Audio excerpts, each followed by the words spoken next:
वो पाकिस्तान में 7 साल तक मुसलमान बनकर रहे। आतंकी के बीच घुसकर भारत के लिए जासूसी की। उन्होंने कंधार हाईजैक से लेकर सर्जिकल स्ट्राइक तक भारत की सुरक्षा को एक नई दिशा दी। जानिए कौन है ये इंडियन जेम्स बॉन्ड, देश के सबसे ताकतवर एनएस अजीत डोभाल।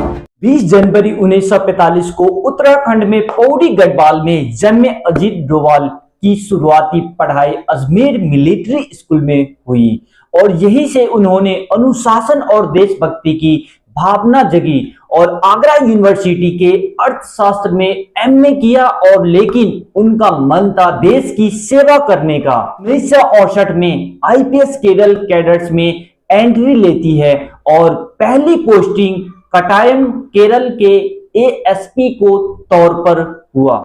सबसे रोमांचक कहानी 1970 के दशक में डोभाल पाकिस्तान में मुसलमान का रूप धरकर 7 साल तक रहे और आतंकी संगठन के बीच घुसकर भारत के लिए जानकारियां जुटाई। दुश्मन को शक तक नहीं हुआ और इसी मिशन ने उन्हें इंडियन जेम्स बॉन्ड बना दिया। उन्होंने पाकिस्तान में एक पूरा नेटवर्क बनाया और ये ऑपरेशन आज भी इंटेलिजेंस एजेंसी के लिए केस स्टडी है।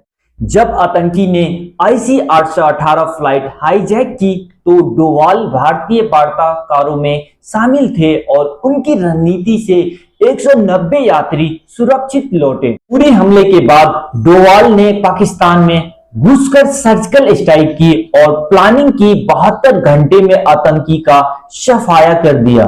बालाकोट एयर स्ट्राइक 2019 पुलवामा हमले के जवाब में डोभाल की कमांड में IAF ने पाकिस्तान के अंदर जाकर आतंकी की कैंप की तबाह किया और डोभाल का मंत्र दुश्मन की उसी जमीन पर मारो। गांव के साधारण लड़के भारत के शेरपा तक का सफर। डोभाल सिखाते हैं देशभक्ति और सूझबूझ से कोई भी मिशन असंभव नहीं है। जब भी भारत पर खतरा होता है देश उनकी ओर देखता है क्योंकि वो कहते हैं हम दुश्मन के घर में घुसकर मारेंगे। अगर आप सबको देश के असली हीरो की कहानी पसंद आई तो लाइक करें, शेयर करें और भारत के जासूस पर हमारी सीरीज देखने के लिए सब्सक्राइब कर लीजिए।